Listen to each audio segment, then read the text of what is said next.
स्वागत है आपका ज्ञानोदय पॉडकास्ट में। आज हम डेविड गॉगिन्स की ज़बरदस्त चर्चित किताब कैंट हर्ट मी की गहराइयों में उतर रहे हैं।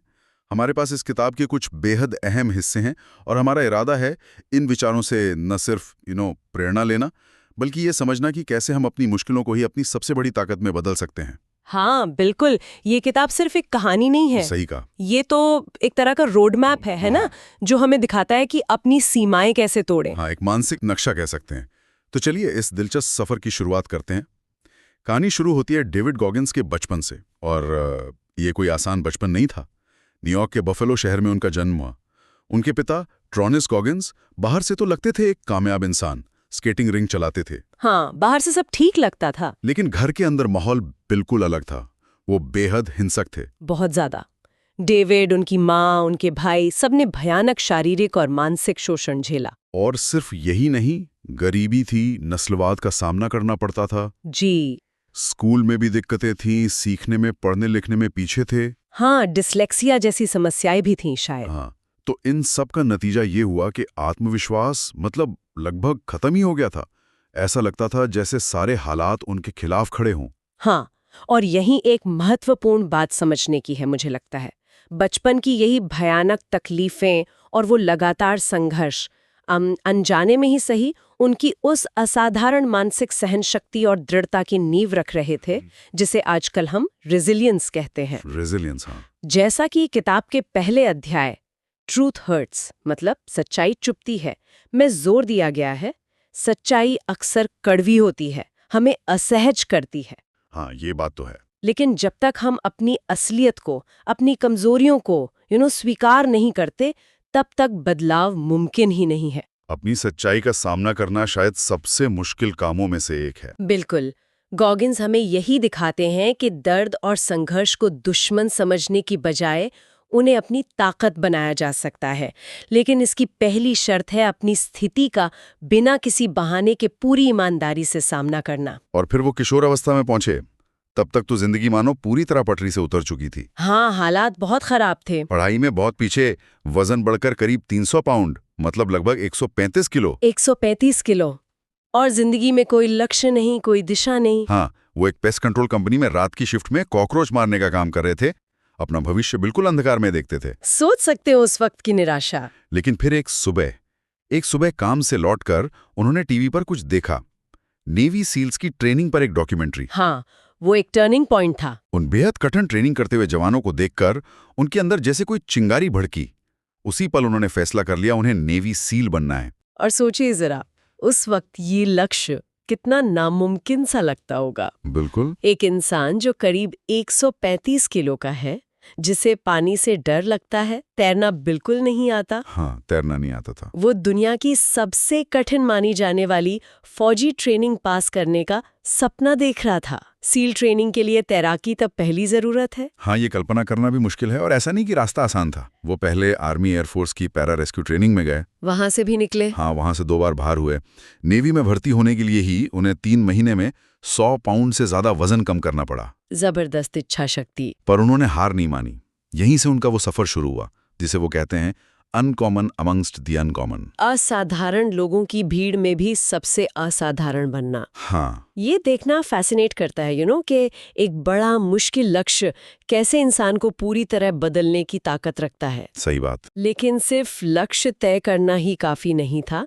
गॉगिन्स ने जो तरीका अपनाया वो बेहद प्रैक्टिकल और शक्तिशाली था, जिसे वो अकाउंटेबिलिटी मिरर कहते हैं। हाँ, ये अकाउंटेबिलिटी मिरर, ये वाला विचार मुझे बहुत असरदार लगा।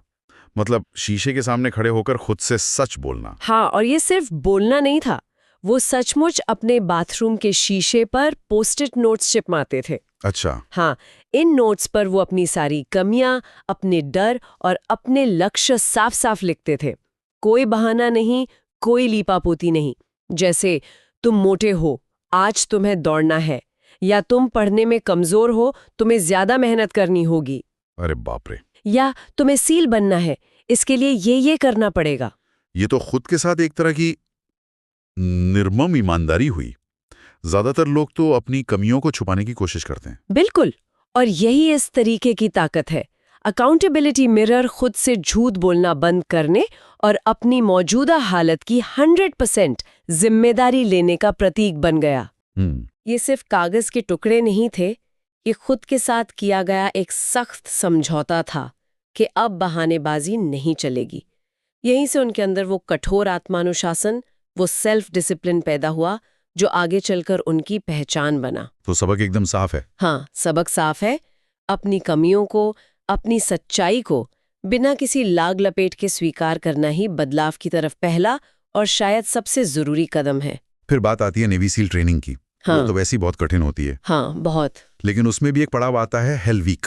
नाम से अंदाजा लग जाता है कि क्या चीज होगी। हाँ, हेल वीक वाकई नर्क जैसा अनुभव होता है।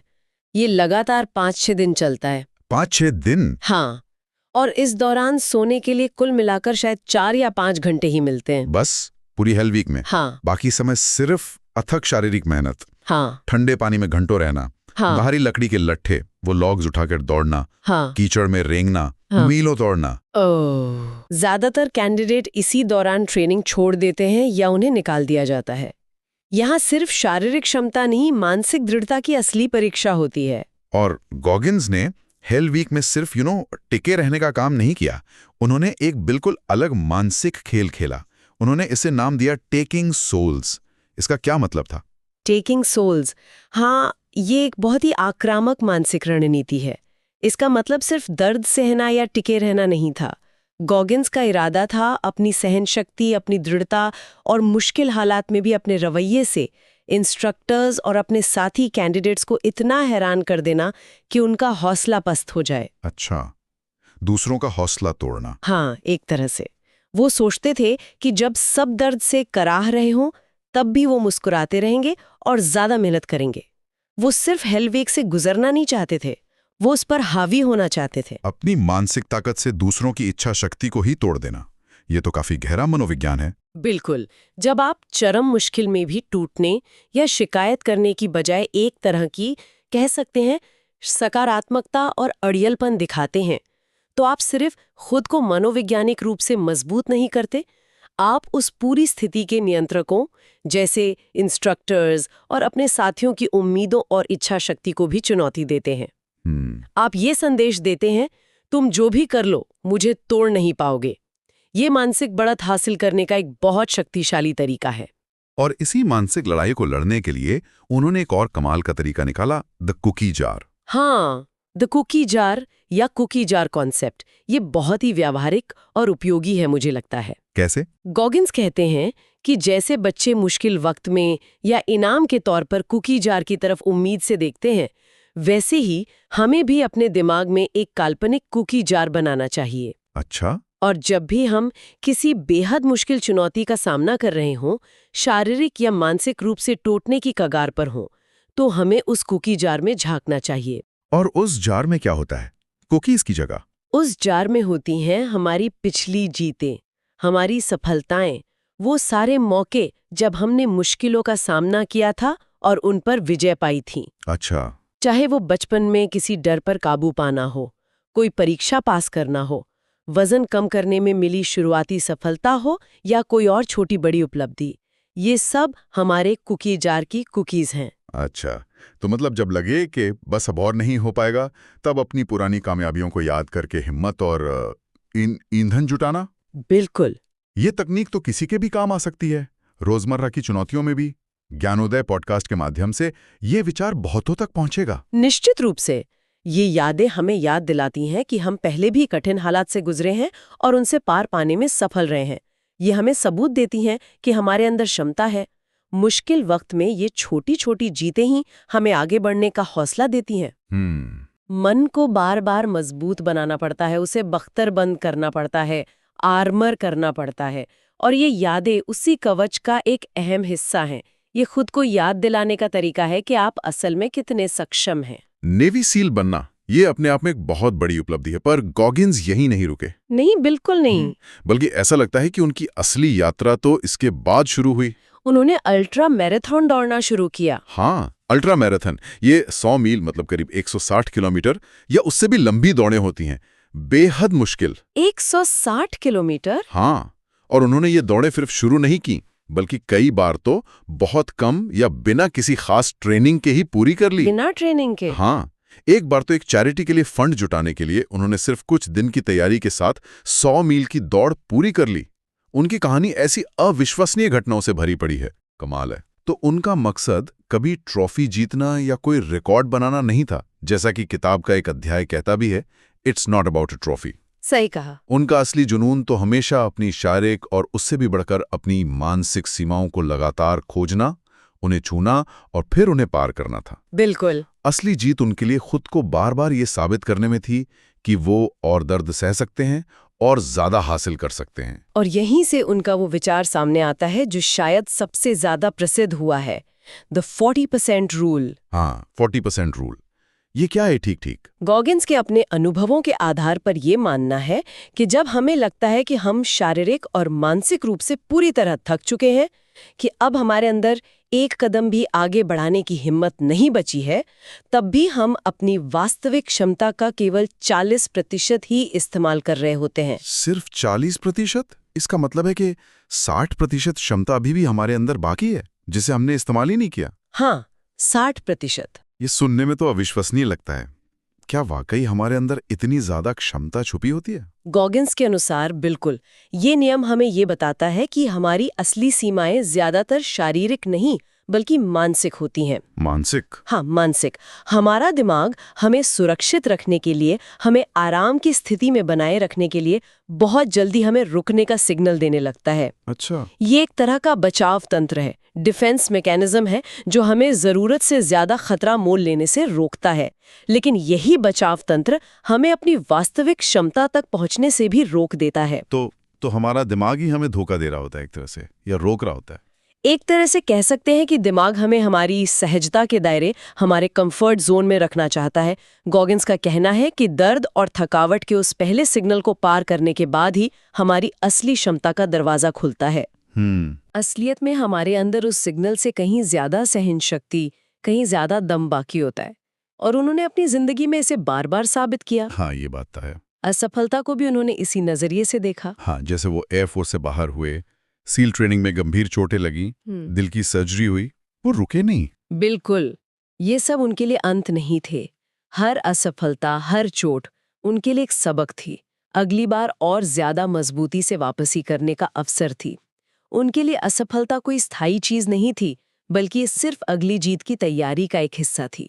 वो मानते थे कि असफलताओं से ही आप सीखते हैं कि अपनी सीमाओं को कैसे और आगे धकेलना है। और उनका वो सवाल जो वो खुद से बार बार पूछते थे, जी। व्हाट इफ, मतलब क्या होगा अगर, ये भी शायद इसी 40% रूल से जुड़ा है।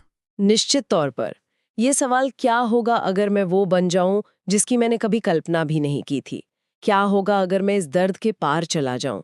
क्या होगा अगर मैं रुकने की बजाय चलता रहूं? ये सवाल उन्हें लगातार अपनी मानी हुई आरामदायक सीमाओं से बाहर निकलने और उस बाकी बची 60% क्षमता को खोजने के लिए प्रेरित करता रहा।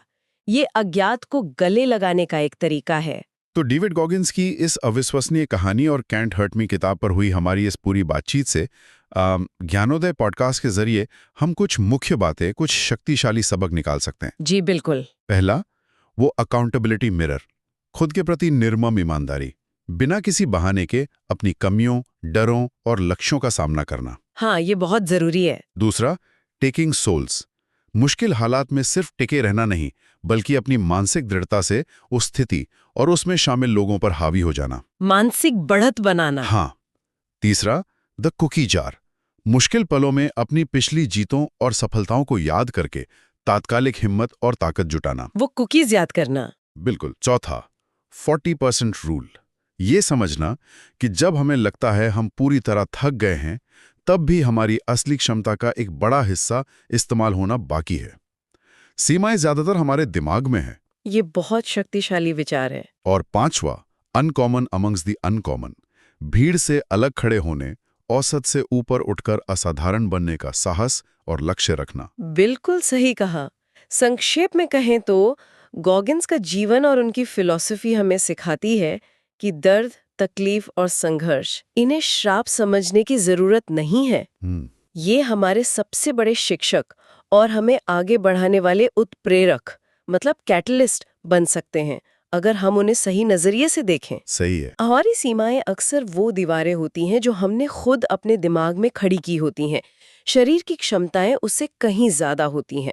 और सबसे जरूरी बात, अगर हम खुद के प्रति पूरी तरह ईमानदार रहें, अपनी परिस्थितियों और अपनी कमजोरियों की पूरी जिम्मेदारी लें और लगातार खुद को अपनी आरामदायक स्थिति से बाहर धकेलते रहें, तो ऐसी कोई बाहरी ताकत नहीं है जो हमें अपने लक्ष्य तक पहुंचने से रोक सके। आत्मानुशासन और मानसिक दृढ़ता। हाँ, वही असली कुंजी है।